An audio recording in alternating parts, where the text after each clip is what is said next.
Diamonds in my teeth, I got a lot of shine. Running up the number, that's a lot of crime. Try to take it from me, must be out your mind. Big time, lot of slime. Smoky in the air, that's a lot of prime. Pockets running over with the dollar sign. Try to take it from me. Yeah. Big time, big time, big time. Welcome to episode 304 of Fourth and Jawn. I'm here with Evan Hollywood Hearn, Mr. Dan Skippy, and Mr. Primo in the building. I'm talking about a takeover that happened this weekend. We're ecstatic. Episode 304. We're talking about the takeover. Let's first start with the vibes down in Washington. I got there a day early. I felt like Washington fans were phoning it in early. They felt a certain way. From the warm-ups to the fourth quarter, it's a thing to see in person. When you go to another stadium and all your fan base comes in, takes over the stadium. I'm talking the Washington players were getting booed in warm-ups. They were looking at Eagle fans like, where did y'all come from? Eagle fans made their way down to the area where shout out to Andrew who fell off that side of the stadium. They went over there and started mocking the security with caution tape. So I mean, the vibes were started very early, and at the end of the day, you saw a Eagles team. You talk about a Eagles team, a Eagles fan base come together in one of the most beautiful ways. Just looking to your left, looking to your right, and seeing your brothers in all green, enjoying a sack of Carson Wentz, watching him go down. It was like a joyous occasion. A couple times I looked over Prime. I thought he was about to cry in tears of happiness. Y'all get sentimental up in them. Really? Prime was happy as I was happy as hell, man. That whole damn day was amazing. You might have seen some of us booing. Prime, are you crying on there? That's the sun of your eyes. Yeah, booing early and often. We were getting our rocks off. It was a good time, and I think it's a hat tip to the fan base. They just showed up. But who else showed up was this offensive unit. Again, putting up points, 24 points in the first half. First half. This is something that hasn't been done in a long time. Eagles putting up 24 points in the first half in 3 straight games. Also 4 sacks in the first quarter. Yeah, and then that's the Eagles record. Yeah, I mean the defense. Last but not least, the defense just showed up tremendously. The front line was balls to the wall. So I mean, hat tip to those guys. I mean, how are you guys feeling after that thrashing? How am I feeling? I'm feeling like we're one of the only undefeated teams in the NFL right now is how I'm feeling. I'm feeling like I look at this team and I'm like, where's the weakness? I'm feeling like I look at the rest of the schedule for the rest of the year and I'm like, I'm not worried about any of these teams. This Eagles team is something else, man. The chemistry that you see among these guys, the growth that you see just all around, whether it be coaching, the players, everyone has taken a step forward this year. The vibes are right. It's wild that this early in the season that we're power ranking number 1, man. Like it's a crazy thing to see. But just to your point, Gail, down in DC when we were down there, I mean, some of the biggest tailgates I have ever seen in my life. Thank you to Philly Sports Trips for throwing a hell of a party down there.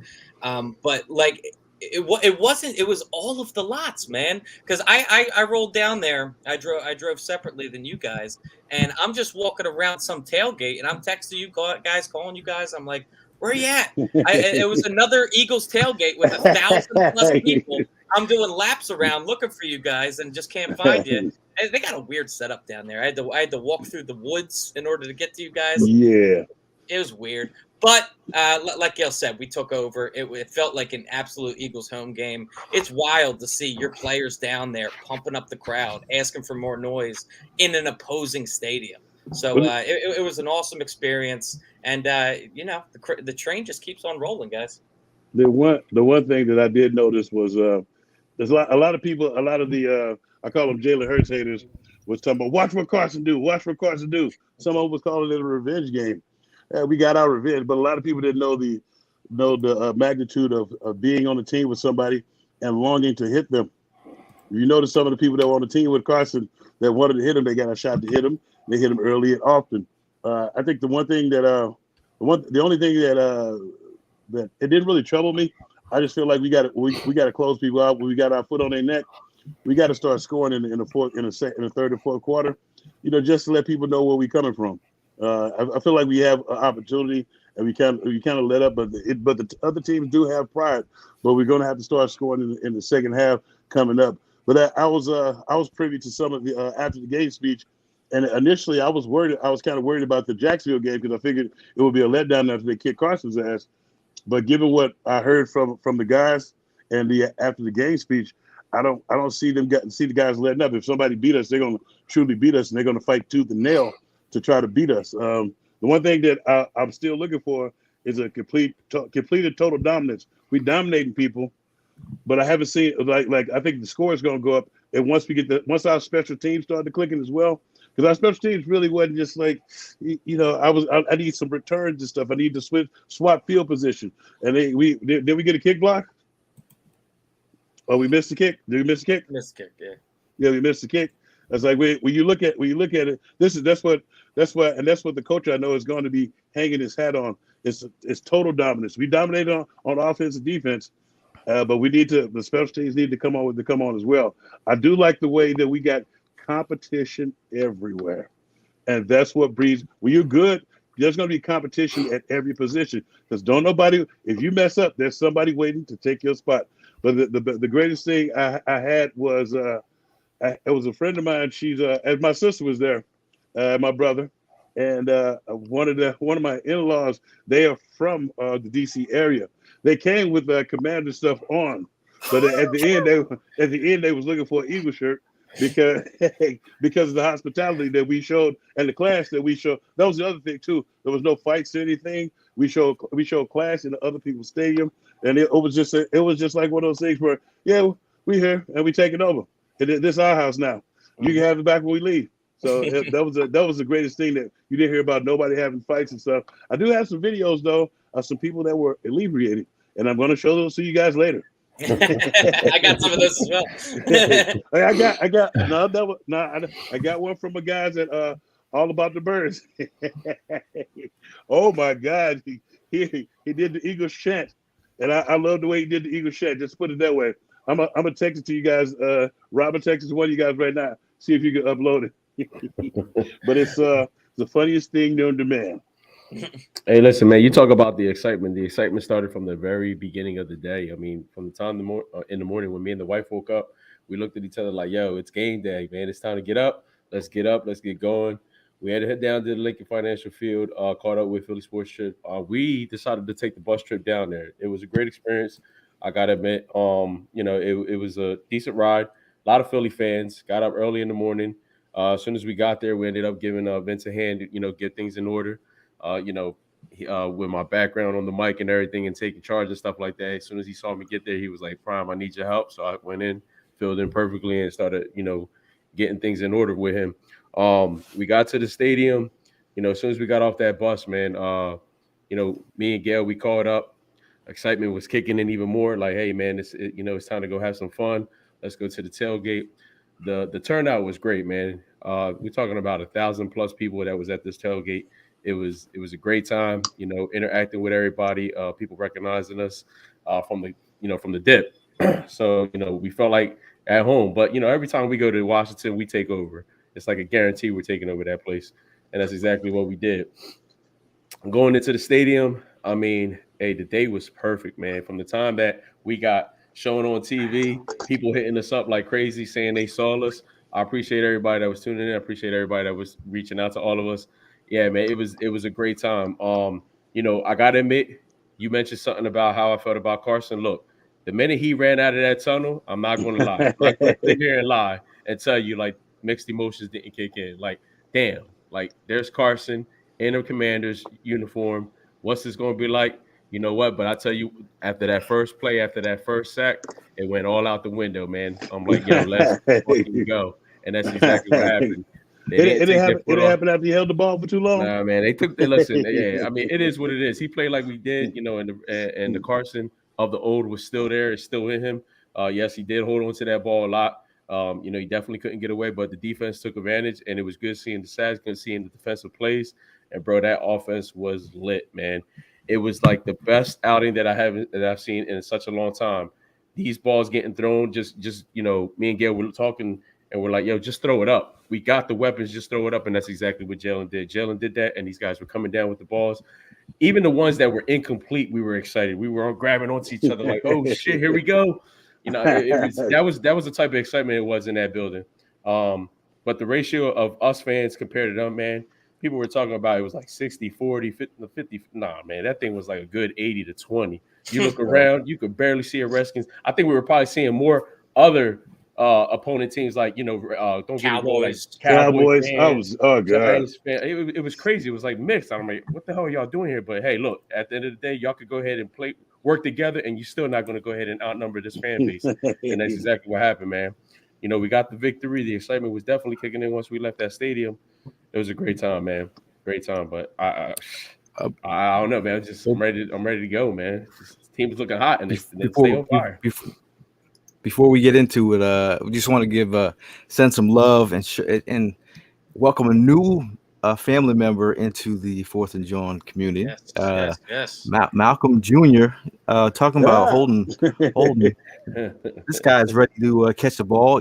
He's got to get his hands up. He's going to catch the football. But look at those hands, bro. He's already got big hands. Yeah. So Mal is a proud father. He said. He's a papa. He said. I called him. I said, "How are you feeling, Mal?" He said, "I have never cried so much in my life." Happy Don't let tears. the baby see you cry, man. He's like, I'm happy and scared at all at the same time. But look at that, man. Mal don't let the baby see you cry yet. Hey, man. The baby sees him cry. The baby sees him cry. That's all good. No, let the baby see you cry yet. Then you know he got you. Speaking of dads, the defensive line of the Philadelphia Eagles were the father of Carson Wentz. I know. You know what, Gail? They were the father. Remember when we were talking last week, and I told you who the pigeons were. They were running to line up over the left guard and the center, and they were making sport of Kazi, the offensive tackle over there. Dude, if you go back and look. If you get a chance to go back and look at that film, I seen it. They were kicking those two guys. And it was one play where Hargroves lined up over him, and I think he spent them around in a circle as he was running the Carson. That's how bad it was. I was watching the line play the entire time, and they did exactly what I was expecting my guys to do. They took over. It's like it's the first time in a long time that they took advantage of the pigeons, and I was like, I was so proud. But my bad. Continue.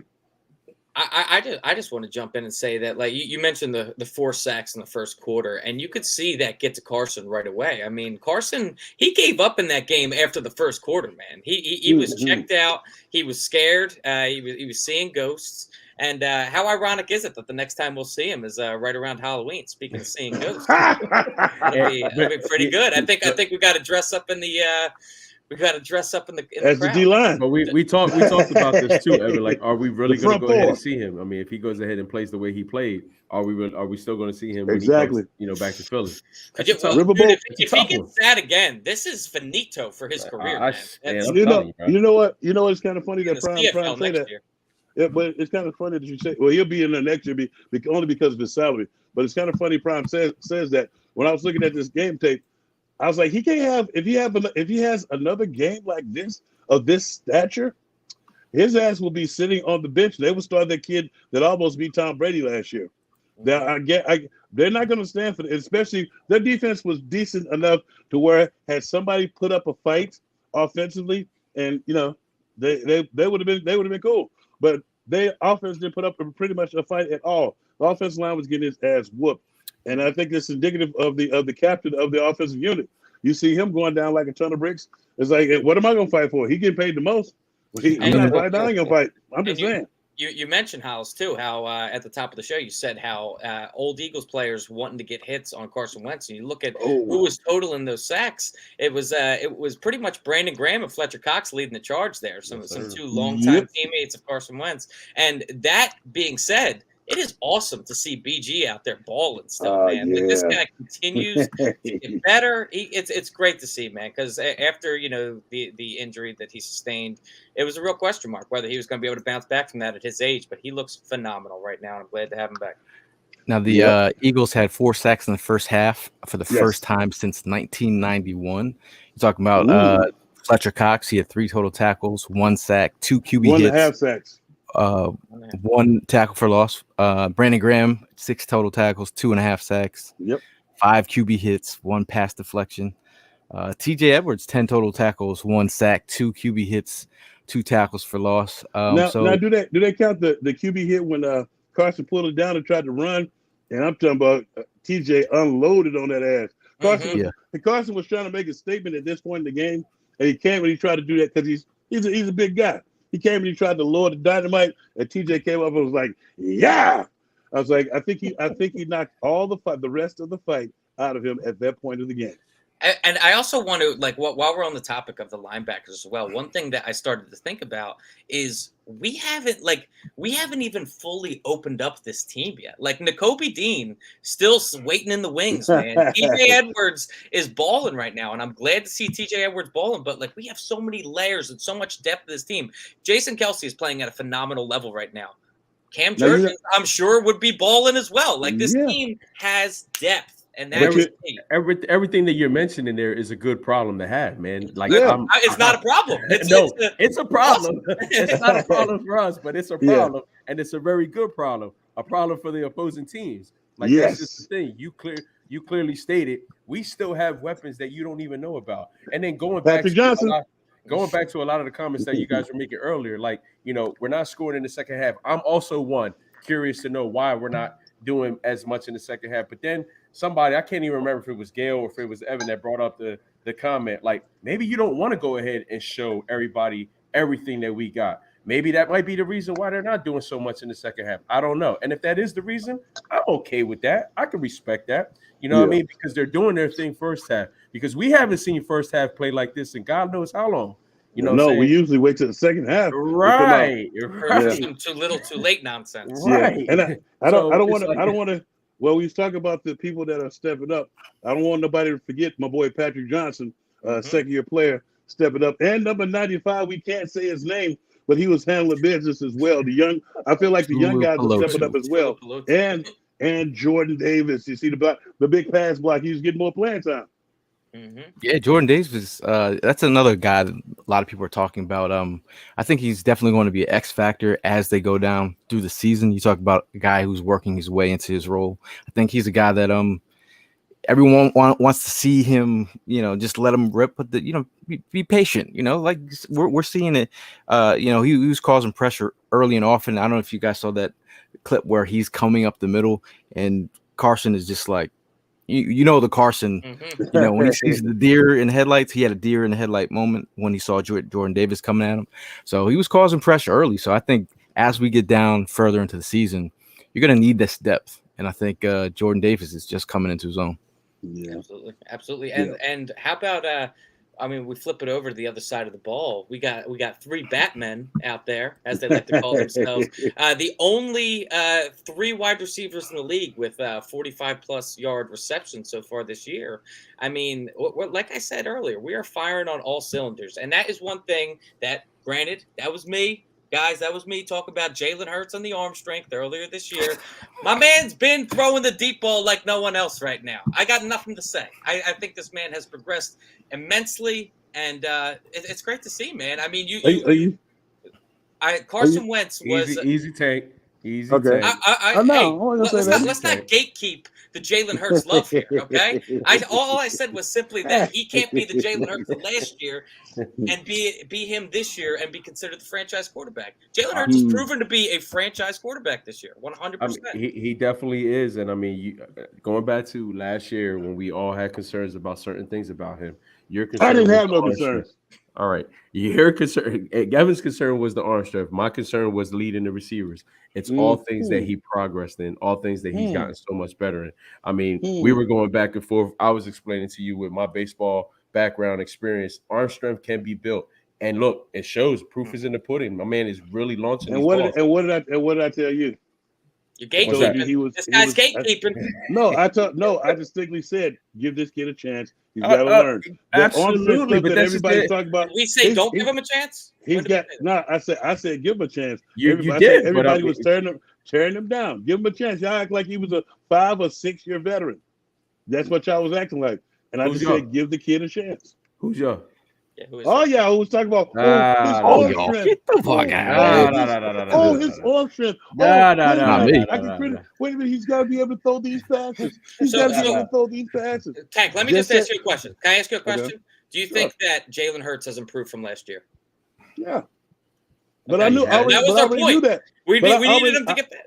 I already knew that. But see, I was riding. It's the difference between riding with him and then publicly. Well, we were riding. Well, hold on. We were riding with him too. We were all in. We were all in. We were all in. But we because had one of the comments. One of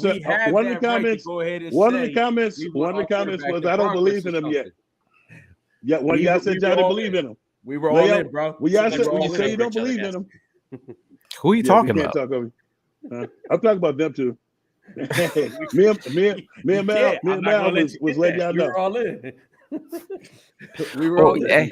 At the end of the day, Jalen Hurts, he's a guy that he had a nice little quote. Like, obviously, the media is always going to try and get him to say something. I thought this was a nice little this shows you what Jalen Hurts is. One of the beat reporters is like, the question is like, are you and Carson will be connected probably for your entire careers? Now that it's over, is there any satisfaction for you that now that you've shown that you can sort of handle, the situation? And he's like, I'd say not. It's very good for us, to come in here week 3 and get another win, regardless of the opponent. It's a faceless opponent to me. We came out here. We were able to get away with the win, and we didn't play to our standard, and that's the kind of the biggest takeaway I have from this game, said Jalen. Same with the last 2 weeks. We're grateful for the win, but I'm not satisfied. So when he says we, I think it's for me, it's always the little things. You can tell what players are saying. Yeah, they'll tell you what they're saying without even saying it. He's dialed in and focused. You talk about the faceless opponent. I talk about the coach speak that he speaks in, even though I feel like he believes all that stuff. Some players might talk the talk, but not walk the walk. He walks the walk and talks the talk. So I feel like everyone is falling in line. And I think that whole standard thing. I can't see Prime. Hold on, I can't see Prime and Evan at the same time. Take a picture down. I just want to see the look on their face. How can't you see us? No, I can see you good now, man. I don't even. You will rule the day. No, I'm just teasing you. You say I'm just kidding, but now you're not. No, I am just teasing. I love the team. Well, it's I'm only teasing you guys, but I'm serious about that joke of Jawn, and there's a couple of you other skanks out there that I got some words for. There are, and that's where you need to focus on them. You need to focus on them. But you were absolutely right, because you can even still hear it in that stadium. You can hear it in some of the crowds. There's still a lot of people that don't have confidence in this man. Period. I mean, their confidence level compared to the confidence level you think we have in him is nowhere near. Like, they just don't have it. They really don't think this guy is capable of leading us. And look, we're already at 3-0, and it's based off of him. Based off of the plays that he's been making. So, you know what I mean? I'm with you. There are people out there that need to get their shit together, wake up and realize, this dude is the real deal. I think that those people that are out there, though, those are simply the types of people that hate to be wrong. You know what I mean? So they will look for any excuse to, like where I've been saying is that I admit I was wrong about what I had said about Jalen Hurts. I'm willing to accept that, and I'm happy that I was wrong, because that just means so much better for us. But the people out there that are just hell-bent on having a correct opinion and are not actually watching Jalen Hurts out there and watching how good he's balling, those are the people that need to get checked. Yeah, absolutely. Terry Bradshaw, we coming for you now. No one really talks about the nuance that he's worked on, like, and then some of that stuff you can't be seen on like IG videos. This is like cerebral stuff that he's Look how chosen collected he to was. work on his game. Even Sirianni was talking about how Hurts doesn't want to leave this, Novacare. He's dialed in, like he's pretty much locked in, and we've kind of seen that all off season. And I Well, think you love. I'm just gonna say you just love when you're a defensive player or a player on the squad, and you see your quarterback, the kind of work that they put in, and I can see the work that he put in because I was taking notes on everybody's critiques, and it was his footwork. He wasn't stepping and following through his flow. I never thought he didn't have. He has one of the strongest arms in the NFL as far as that. His accuracy was in question, and it was mainly because of his footwork and the way he was throwing the ball. But I saw a great amount of improvements even towards the end of last year. I saw him getting some confidence, and the confidence comes with being in the same system again. And it's like as he's going through this system, we're going to see some leaps and bounds that I don't think any of us have seen in quite some time. Because what I didn't realize earlier this season, this is the second time. This is only the second time that this kid has been with the same coaches. As the first time he's been with the same coaches for 2 years, with pretty much the same system. I went back and looked. I was like, man, because when he was at Alabama, they had Lane Kiffin. Then they had the guy Sarkisian, and then somebody else came after Sarkisian, and then he went to Lincoln Riley. He got here, had Dougie P. Then Dougie P's out. Then he had Nick Sirianni. So this is actually the first time that this kid and he's flourishing, and it shows. And I don't think he has no which way to go but up. And the thing that I love about him, and Gail was just saying this about the I, not the I, but the we. When you listen to Carson, you hear AO1. I need to do better. I got it. That's the way I play. And when players hear that, even though it's a subliminal message, and it's just like what Evan and you guys are saying, you know where they're coming from. And it's not from a place of sincerity or teammate. It's like, don't get teammate and homie mixed up. That's what I hear when I hear Carson talk. And so it's certain cats I hear that from, and I was like, I know I can't mess with that guy. I can't. It's like I play and I do my job and I do it to the best of my ability. I was like, but I can't count on that person. It's like when you can't count on a person, you kind of hesitate, and you can't, and that's what causes the change in your team to be weak. Absolutely. Go ahead. Sorry, I just wanted to say that the one thing that I think was you could see the stark difference. It was interesting to see the Eagles quarterback of past play the Eagles quarterback of present on the same field on the same day. And the one major takeaway I had is Jalen Hurts' decision making is just so much better than Carson's. Carson is out there trying to hit a home run every single play. He thinks he could score on every play, and that's why he holds on to the ball too long. That's why he turns the ball over so often. That's why he gets sacked all the time. Jalen Hurts is able to flush the pocket better, but he's also able to just make the right decision. He's making the right decision, and that is one of the major reasons why, pretty much the only turnover he has this year is the one that bounced off Kenny Gainwell's hands. Yep. Talk about players that he can count on, and guys who are making it easier for him. You talk about a wide receiver. In the offseason, everyone was wide receiver 1 and wide receiver, maybe 2, but I was like wide receiver 1A, 1B, and that 1B in Devontae Smith. What about 1C? No, Dallas got it. I'm talking about the wide receiver. I'm talking about Devontae Smith, who had one of his best games of his career. You're talking about the yards he put up.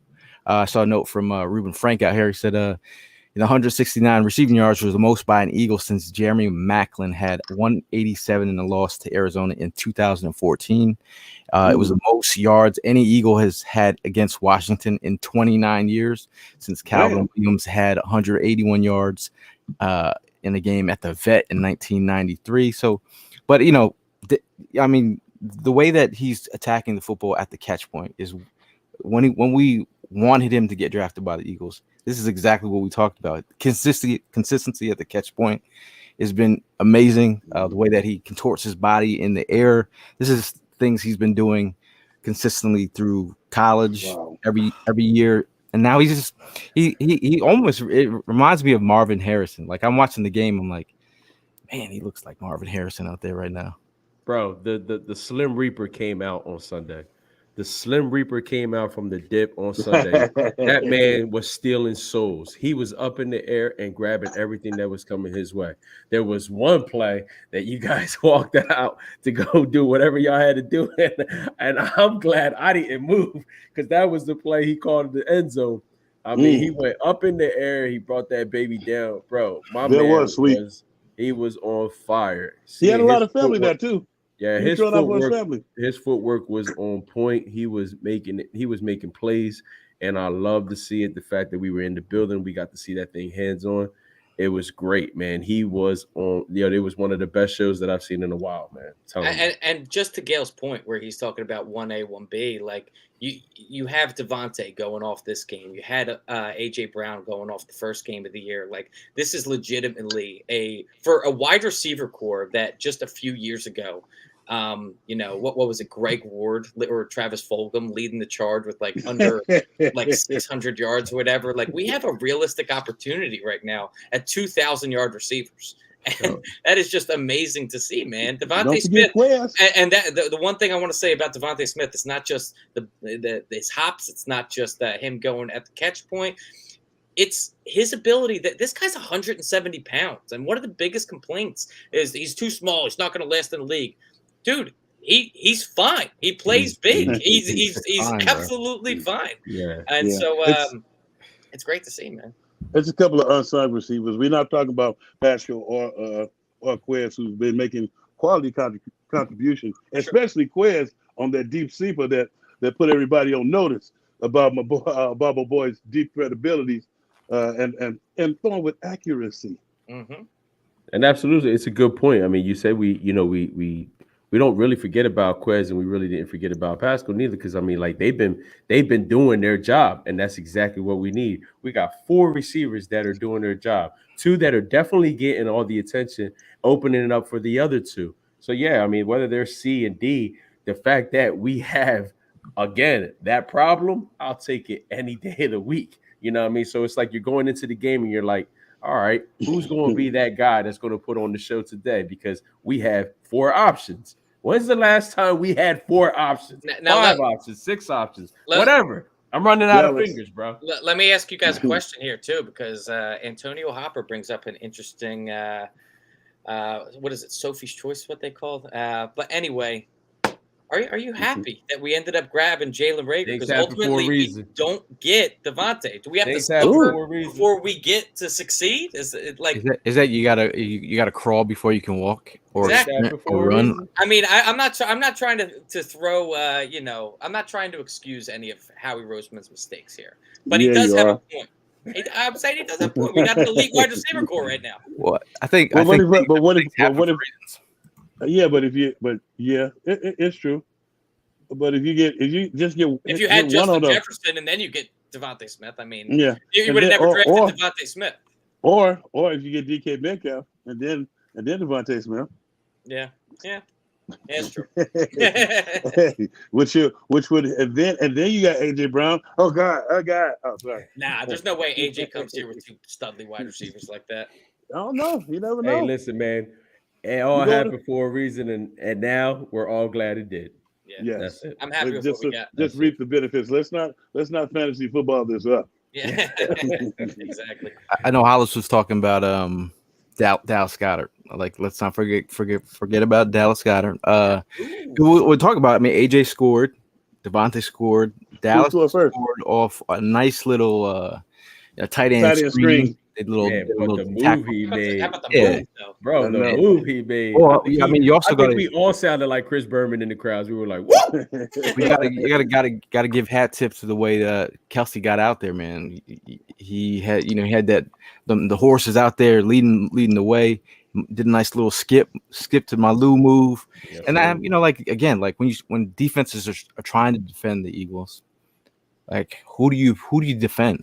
Because when you spend too much time on one certain player, there's someone else in the seams, there's someone else in the flats. There's or Jalen Hurts could just take off So you talk about taking off. A lot of people are like, well, Jalen Hurts didn't really run this game, so he hasn't won. really ran the last 2 games. The So very he first won. game we were all Yeah, right. The very first game we were questioning all that. I was I definitely one. wasn't. You know what I I mean? wasn't. Okay, we know Hallis wasn't. We know we got I that. say you run. We No, but it's like to what y'all was saying. I understand what y'all was saying, but when you're playing, you win the way the best way you know how. and you did. You made that valid point, and I admitted that last week on the show that Mhm. because you brought that point out to the to the opening, it made me realize that more as I'm seeing the defense how it was set up. Yeah, you Yeah. got to take advantage.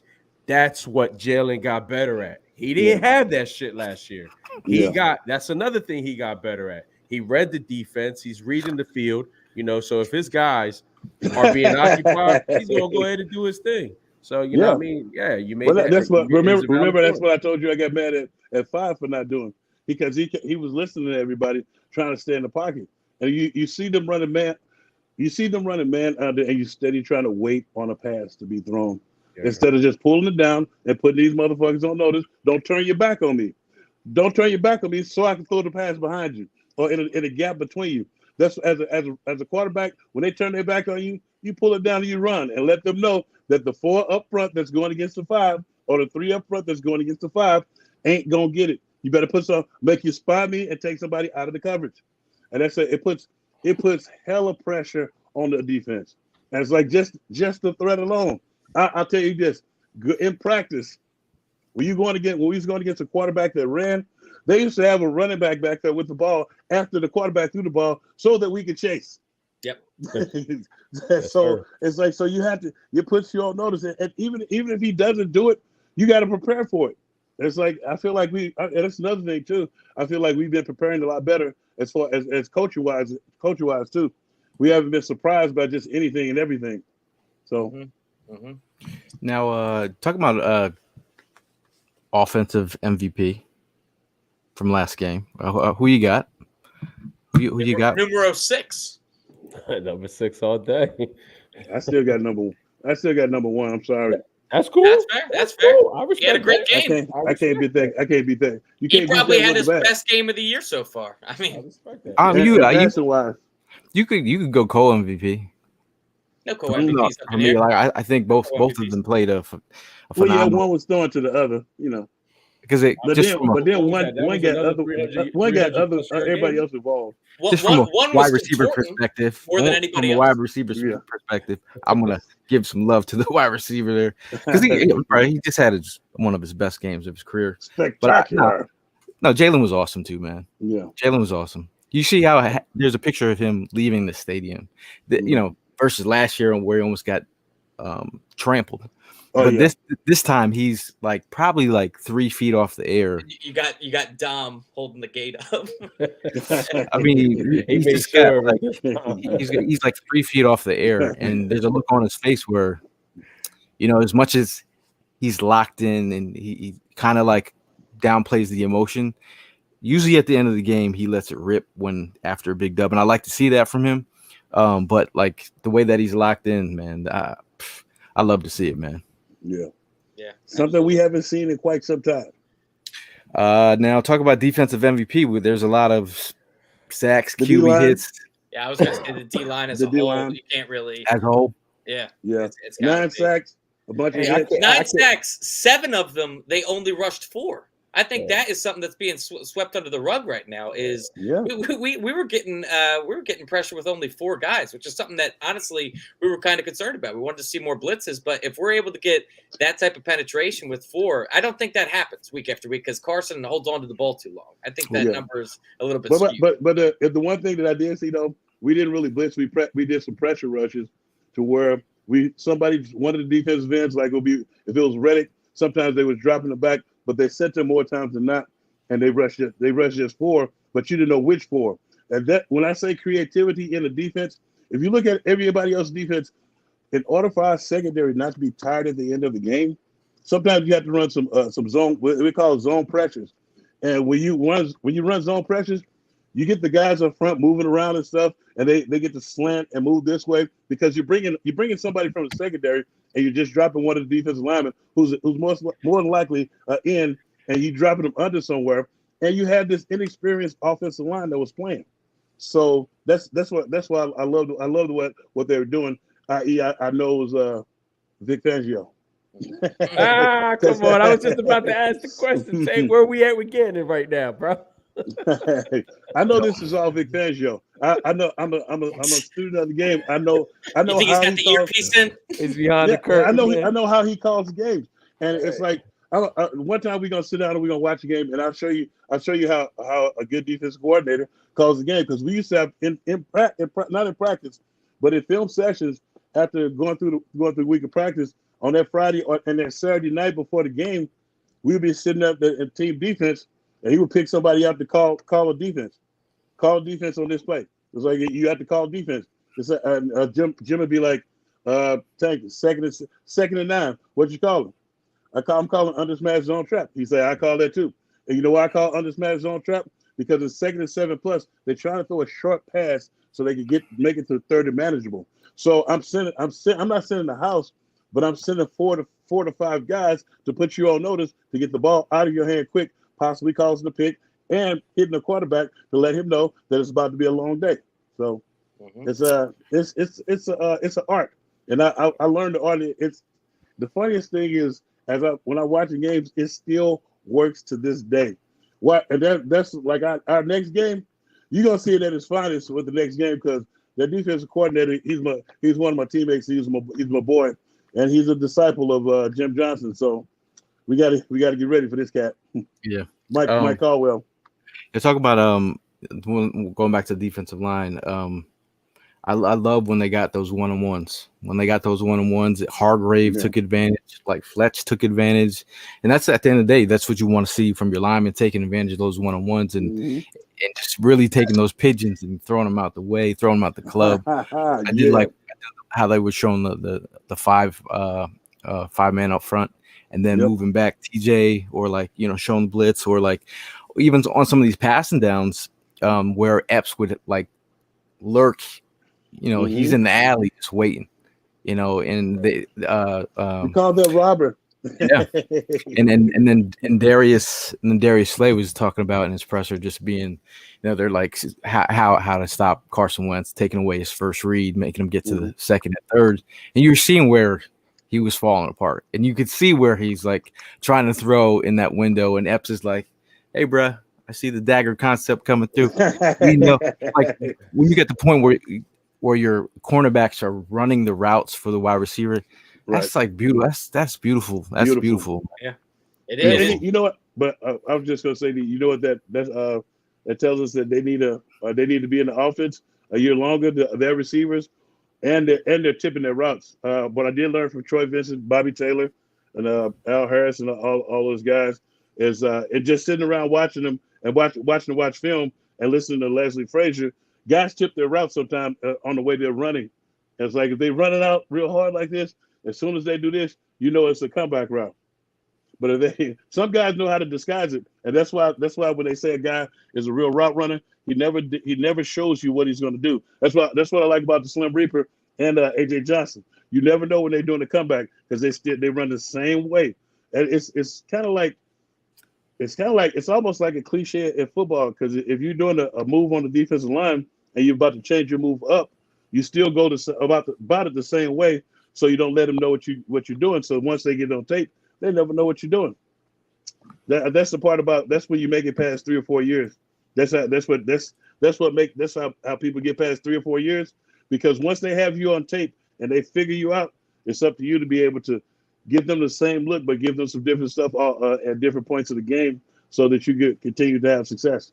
And to that point, exactly. I mean, we've seen Carson here for, the whole beginning of his career, 5-6 years, and we know exactly what he is. And I think the Eagles defense was able to game plan pretty easy against him, because if you remember while he was here, remember when they were breaking the field down into, what was it, quarters? And, he can only look at this one quarter of the field. Yeah, the half field reads. Yeah. Like, man, it's so simple. You just see where his eyes go, and you guys lock down whoever's there. Yeah, the funniest part about the last year that Carson was here, was watching that Cleveland game. I was at Stingers eating with some old guys, with some older gentlemen. We were watching the game. So they came up in the max blitz, and they didn't audible out of the max blitz. He pump faked twice, and it seemed like he waited on the linebacker to get to the flat. I know you know what I'm talking about, to get to pick six. Yeah. And I was like, dude, what are you caught you? He did right by making the audible, but then you pump fake. You don't pump fake on a blitz. That was the dumb, and that's the type of thing that I just got sick of seeing. I was like, it's one of those things where I feel like he peaked and he fooled all of us with those first 2 years, and then he became trash because I think he was worried about the wrong thing. If they gave me $100-some million, I ain't worried about them drafting nobody in the second damn round. I don't give a damn about that. I was like, he gonna have to. I got as many chances as best. All he had to do was not turn over the ball.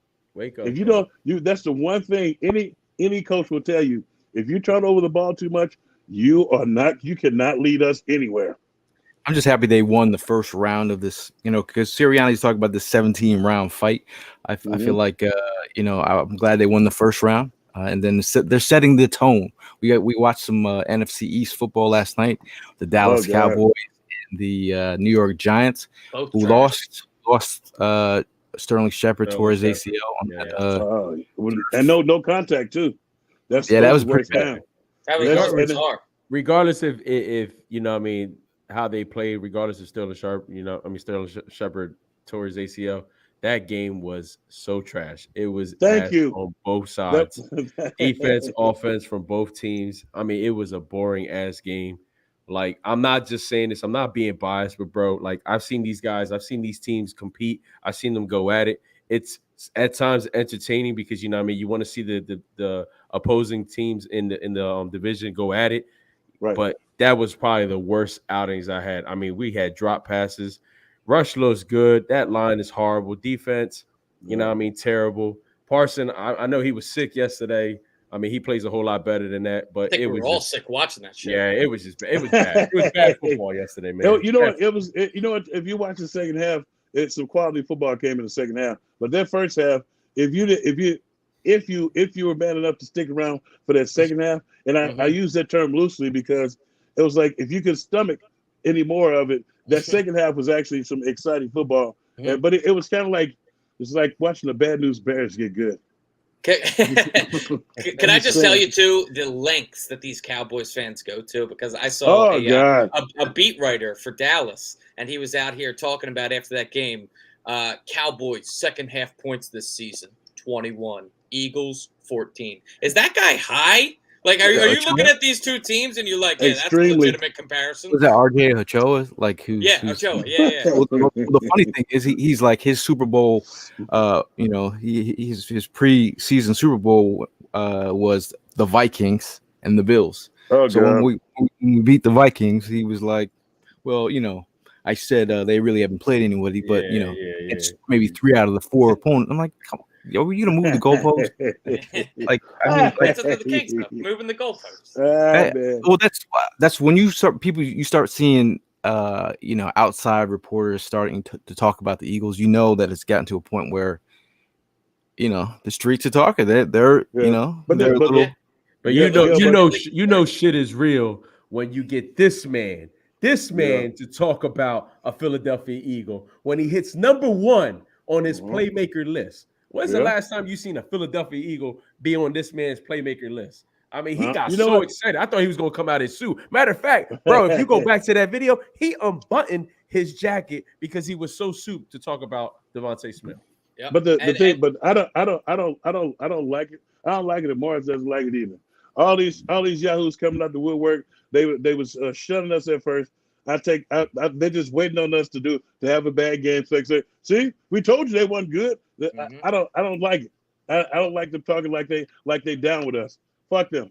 I'm 100% with you. It's like especially at the end of the day, it's always going to be fucked up because they weren't there from the beginning. Don't need you there now. Yeah. Don't try to bandwagon jump now. And all them chumps on the watch out like Rex Ryan punk ass was on there talking about I don't know if I believe in Jalen. Well, he's made a believer out of me. Nobody give a damn. You foot like the son of an onion. I'm like, boy, please.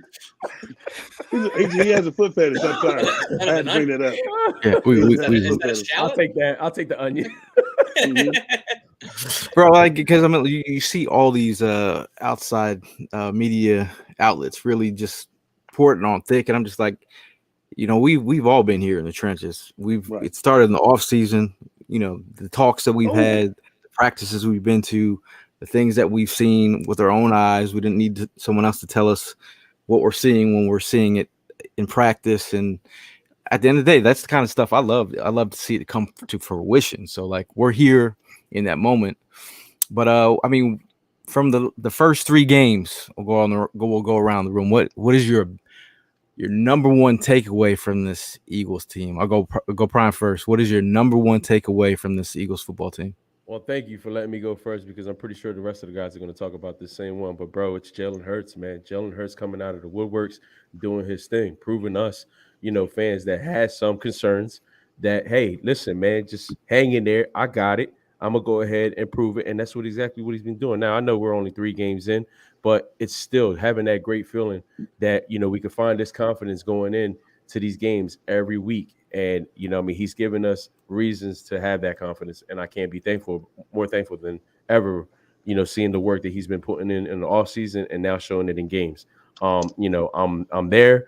Definitely being more patient, definitely giving him the respect because, he's really showing the footwork. He's showing the arm strength. So, all around, he's doing his thing. And I just hope he stays on point with it. Hank. Well, you know what? What it's showing me is that the Vic Fangio can call a good defense. I was never worried about Jalen. I knew it. Not so much I knew, but I had confidence in that the kid, what he did in the offseason and the things that he worked on, and just as so the way he goes about things, I knew that he was going to be ready for this season and for this challenge. My thing was the defense. Was it going to be a Fugazi ranked 10th ranked defense? It's like, and I say Fugazi because we were bend but don't break. You get that defensive bend but don't break. That don't even sound correct together. When you play defense, you're supposed to impose your will. You're supposed to force the issue. You're supposed to kick ass and take names. And we're currently doing that. First game, we bend but don't break. But then we came back, and Vic Fangio had to put some gunpowder in his coffee and Jonathan Gannon's coffee, and now we're coming up with the come on. The one thing that the other part was I got the game going, and there's way more Eagles fans in the audience than it is. I knew I went crazy because the takeover was real. I've never taken a picture of the audience, but damn near every other seat is green. It's got somebody with green on it in it. It's just maroon sprinkled out through there, just a smidgen. That's all it was. So we was killing it, man. Yeah. Yeah. I mean, we kept looking around, and people behind us, 5 people over. The whole row was Eagle fans. Not one. Yeah, there was not one.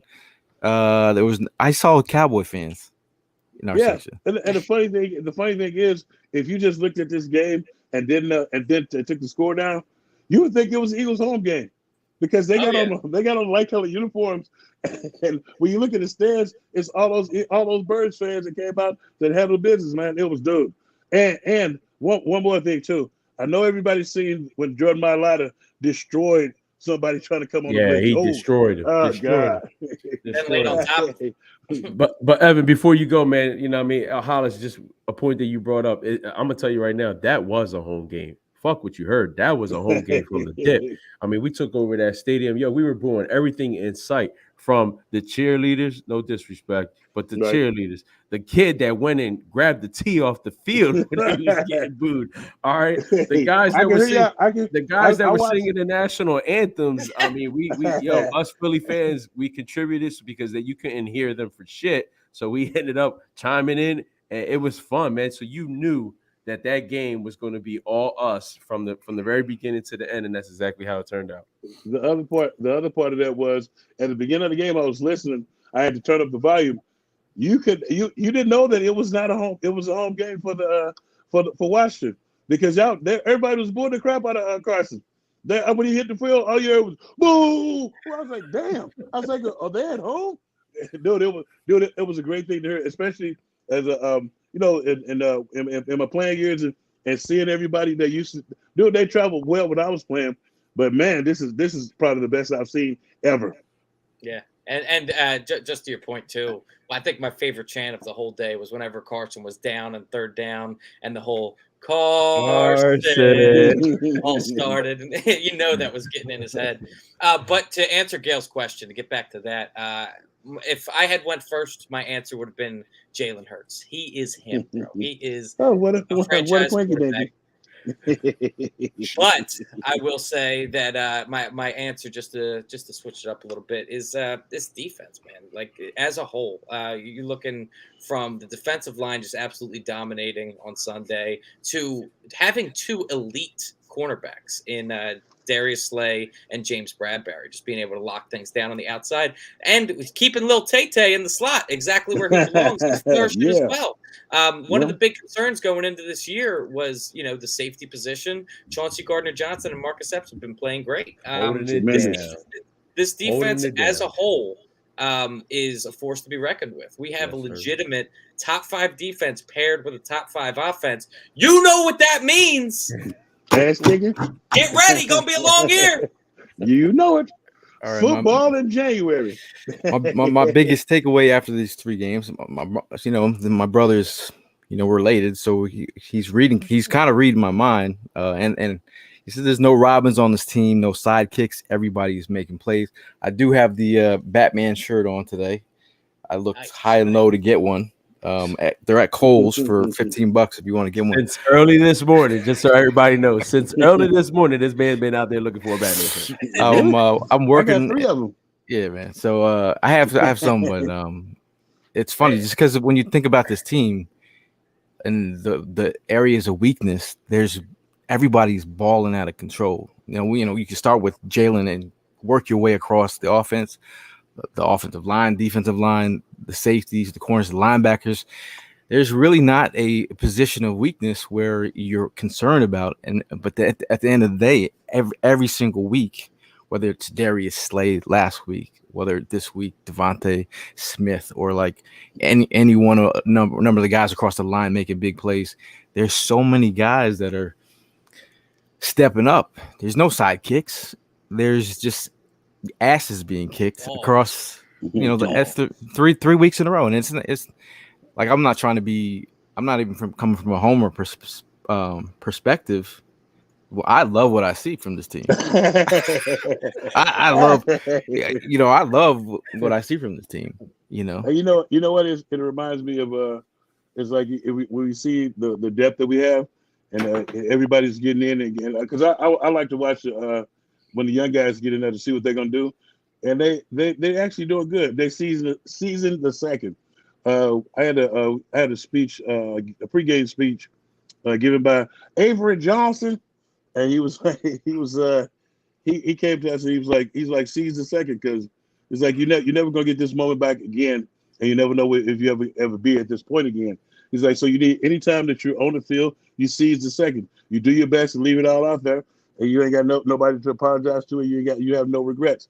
And I see a lot of these, like I'm talking about the young kids, like the second cat, 95, because I don't want to record his name, and that's Patrick Johnson. You see Jordan Davis out there. See, because they're White in his first year out there handling business, of he almost like a Deion Sanders of linebackers in coverage, man. So I was like, I'm just enjoying the voyage right now. I know. I just know that everybody's happy now. Hey, a couple of people are asking the question about this Batman situation. My thing is, has everybody seen all the Batmans here? Besides the last one, the very last one, has everybody seen all the Batmans here? Except for the new one. Evan, man, we gotta talk, bro. I don't do the superhero movies, bro. Michael Keaton is Batman, damn it. Adam West and Michael Keaton. I was getting ready to say, Hollis, how do you label them? You know what I mean? They're talking about we got 3 Batmans on the team. Okay, how do you label them? Who's your who's Keaton? Who's Keaton? AJ Brown's got to be Michael Keaton. I would agree. And there you go. And then Bell is got to be the Slim Reaper. The Grim Reaper. Two best Batmans there. You know what I mean? Now Val Kilmer and this guy, I don't know. You know what I mean? Val Kilmer's Batman was actually pretty cool, because I like the when they had the Riddler in there. Riddle me this, riddle me that. Who's afraid of the big black bat? Jim Carrey was playing the Riddler on that one. I remember that one. He went through 100. he went through almost 100 some of those canes to try to throughout the taping. Evan is so lost right now. He's so lost. Yeah, I was in a store. I saw one of the clerks, and I was asking him. I was like, "Yo, you got any Batman stuff? This is my 7th store in a row." And he's like an older gentleman, so I'm like, so who's your favorite Batman? He's like, well, it's not a popular opinion, but I grew up on Adam West. Adam West. He was the OG. So the mayor of Quahog. Yes, Adam West was the man. So you younger guys, I don't know. I was like, bro, it's your opinion. What it is. Do you have any more Batman shirts? He's like, no, I don't. I'm like, God damn. You should have said Adam West, and you would have been in there like swimwear. Yeah. Now, if you guys have any questions in the chat, bring them up, and we'll close out with some of your questions before we get out of here. No questions about Batman, please. Again, we can ask the questions about Batman. One of us can't. One of these kids is doing his own thing. Also, before we, once you guys see any good questions, bring them up. But there's going to be a 4th and Jawn tailgate. If you ever forget, there's always one. So yes. If you're always lost and you don't have anyone to tailgate, we're always there. So we'll always get a question. You guys, this is the question I've been getting all week. I know this is a dumb question, but are you guys tailgating this week? I'm like, yes, we're always tailgating. Damn, it's been 6 years straight. No games have been missed. We're gonna be there. Well, I mean, the pandemic messed us up that one year, but we're gonna be there. So we're gonna have a tailgate. There's gonna be lots of folks out here. This last photo right here is with awesome sauce. Jennifer Slay, the Slay family, Mama Slay on the left. Mama Slay, yeah. Yep. Good times. Yes, good times. Yes, sir. You guys see any good questions in the chat? You know what? The questions don't come when you're winning. The questions come far and few. Well, Darren has a question for you specifically. He says after the game, I heard about this game, Ike Reese was talking about you wearing a leather outfit in the locker room one time. What's up with that? A leather suit. I actually saw it. I was gonna text you, and I'm like, what is this leather? What was this leather? Don't let me suit? get a hold of that picture. I swear. There's no pictures, and it wasn't a leather suit. It was it actually just in leather. It was actually, the funny thing was, it was you remember Rush Hour too? Yeah. I had that on, but it was just the shirt and the pants, and I had a t-shirt on underneath it. Oh man! Oh, they got it. What color was the leather? The leather was the exact same color. It is. Oh man! Well, tell the listeners what the color of the suit was. I gotta ask. It's like a dark brownish orange. Yeah, I gotta ask Ike. Do you have pictures? Please tell me you got pictures. No, nobody got pictures. Back then, hoes didn't want me. Now I'm out there all on me. We didn't have pictures back then. Put it this way: everybody on the team had a questionable outfit that they want to forget about. There was Corey, who looked like a karate master one time. I'm not gonna even. Everybody had an outfit before. Brad Roll but actually, was that? This we had a comment asking who should be returning punts. That is one thing that I will say is that while I talked about Devontae Smith being 170 pounds earlier and how he plays bigger, Covey gets absolutely torpedoed every single time he touches the ball. I think that guy is going to get sent into orbit one day. That's what I was saying. I think we had to give him some time to get his feet wet, Covey, anyway, because he's gonna have to learn. This is not college. You don't get that kind of time to stand back there. If you don't put that hand up to fair catch it, you're going to get blasted, and you better be sure before you put your hand up. I think it's one of the things where you're going to have to let a veteran guy sometimes take him when we want a good return. But I think you roll with the kid until somebody else steps up. It's one of those things in special teams where we're a young team and we're just coming along. That's like the only way I can describe it is like. It's like, okay, now we got our offense and defense down. This is what, remember when we were saying a complete game? We got our offense and defense down. Now we got to find out who our true special teamers are. Who are the guys who are going to go out there and get the tackles? Who are our guys who are going to go out there and get the blocks? Who guys are going to go out there and get the quality returns when we need them? Yep. And that's the next step in this becoming going from a good team to a great team and a really true contender. Because those type of yards, you don't account for those yards and those scores throughout the game in the playoffs. But when you get them, they're a plus. You know. And if you can switch the dynamics of the field, because every team in the playoffs are really, really good teams. So if you could gain the edge with your special teams, it's just icing on the cake, baby. It's like so we on our way. I feel like we got some young guys that are getting it. I don't see a lot of penalties. The one thing that I do like is I don't see a lot of penalties on our special teams, and that's key because sometimes even if you catch a fair catch and some jackass is down there is holding all the way down there, that's still half the distance to the goal because he was holding. So I feel like we're going in the right directions. Just got to get some returns, baby. Yeah, I think Covey just getting used to the speed of the NFL, like knowing what lanes he can hit, what he can't hit. You can't break it wide like you might have at Utah. But I've seen him do break one against Ohio State. So I mean, I just like at the end of the day, catching the football is always great on the punts. But that is a good idea. But get on what you're talking about that wide stuff. A lot of guys don't know you're supposed to stick your feet in the ground to get upfield. As soon as you start bowing and making all these damn moves, the heat is coming. And somebody just fired some buck shots and your ass is on the griddle. I don't know why. Next time a punt go down on any game, if a dude take one move and then hit it, he's good. But when he start doing all that juking and stuff, a blast is coming, and it's gonna be awful too. You don't know that? Yes, I do. I was a punt returner for a long time, and you hit that lane. There, you can only make a couple steps. It's like running into traffic with your hair on fire. You know you're gonna get hit if you don't want the smoke.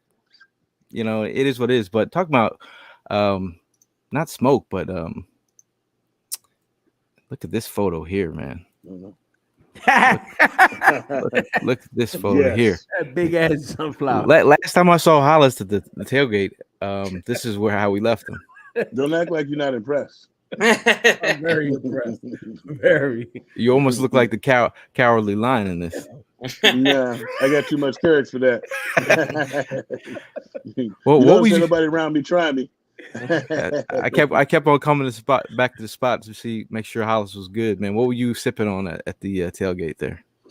I was getting ready to come up to him, ask him if he's ready to go down the yellow brick road. Well, that's what up Sirianni is he's watering the flowers and fertilizing the flowers. That's from last year when he was talking about the flower stuff. Flower power. Yeah. I was drinking on some delicious Terramana. Very nice. On the rocks, baby. Okay. And the people from the Philly what is it? Philly Barnyard? They gave the yard bar, Yeah, they gave me a thermos. Very nice. Very nice. Oh yeah. Oh yes, it's nice. To answer Angelo's question, we will be in Arizona. All four of us. Philly Sports Strips. Yeah, check it out on phillysportstrips.com. Pull that up right now. Damn Skippy. Yeah, that's gonna be a nice one, man. That is going to be a hell of a time. It's not a couple of days. We're gonna be getting in on Thursday. You know it. We'll be there on Friday, Saturday chilling. Saturday chilling, and then Sunday the big game, the big win, and then we'll get an opportunity to celebrate that win. Yes, I'm speaking things into existence. That's how we do. That's how we do here, and then we leave back to Philly on Monday. Yeah. So, So last word, man. We'll go with damn Skippy, man. With last word, man. As we last leave. word. Oh, are we doing a show on Thursday? Sure. Yeah. My last word is I enjoyed myself thoroughly. It was one of the best games of the season.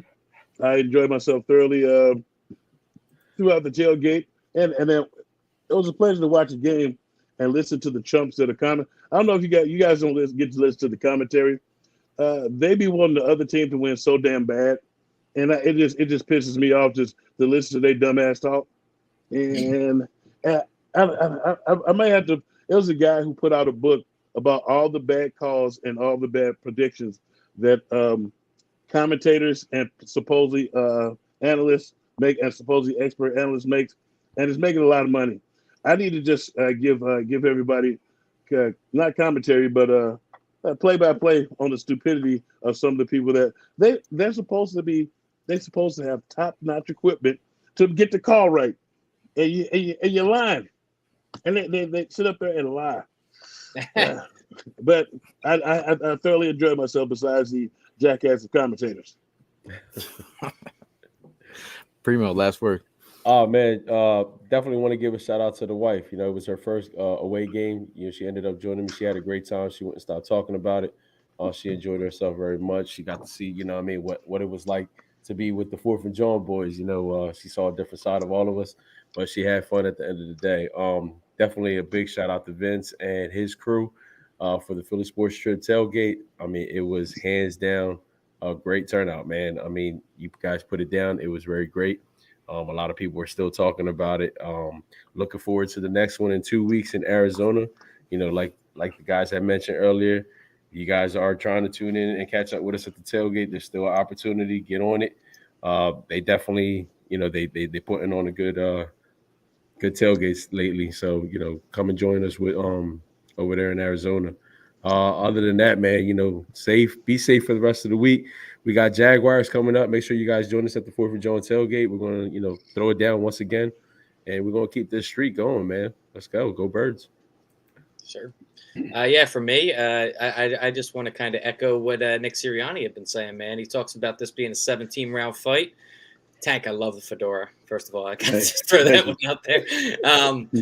He talks about it being a 17-round fight, and I don't want us to get ahead of ourselves here. Like the juices are pumping, but we got to stay focused on the next round. Next round is Jacksonville. I don't want to sleep on them. We get, you know, there's a storyline there. Dougie P coming back versus our new head coach. He's got a #1 overall pick that he seems to have found some talent in, and also Mike Caldwell. And Mike Caldwell, but Bill Shuey. Yes, but I think that. But not all those guys used to be here as coaches.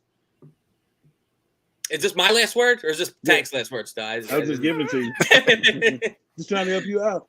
All right, thanks, man. I just want to say, stay focused on the next one. Like Prime said, be safe out there.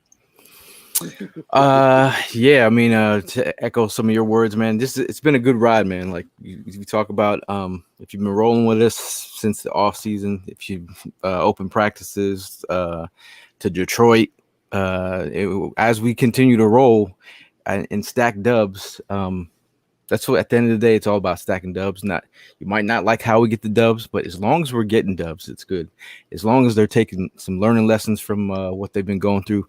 They've been dominant, but they still haven't played their best football yet. And that's, for me, that's encouraging, because what they're doing so far, and they haven't played their best ball, we haven't seen the best of them yet. So I'm excited about this football team. You know, if you haven't been listening to me over the last couple months and you can't see the excitement coming out of my ears, I don't know what you've been missing, but all these guys here have been on the show, have been dialed in. Right now we're enjoying the ride. Make sure you check in with your peoples, make sure they're good, and stay safe out there, Philadelphia. It's wild this week, man. Prayers up to the families out there that have been affected by some of the gun violence out there. But we'll see you guys in the next one. And as always, hold on. Also, prayers for the people down that's about to get hit by Ian. The people, the hurricane. Check on your people. Check on your people in the south. The hurricane is about to hit us in Category 3, 120 miles per hour. But it's ugly. Just check on your people and stay safe. Yeah, stay safe, y'all. Fly, Eagles, fly. We'll see y'all Go Birds. in the next one.